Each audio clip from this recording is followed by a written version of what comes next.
बदीन में पीरन जी हवेली मां थियल चोरी जे इल्ज़ाम में पुलिस पारां ॿिनि मासूम ॿारनि खे ज़बरदस्ती गिरफ़्तार करे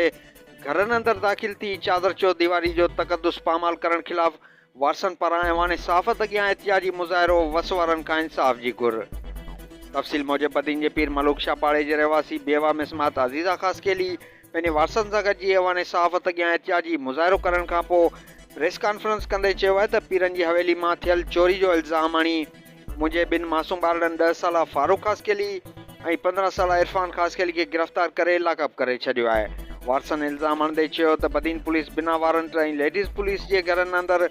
धाड़ियलनि जीअं दाख़िल थी चादर चौदीवारी जो तक़दुस पामाल कंदे औरतुनि ते तशदुद कयो ऐं घरनि अंदरि भञ ढाह करे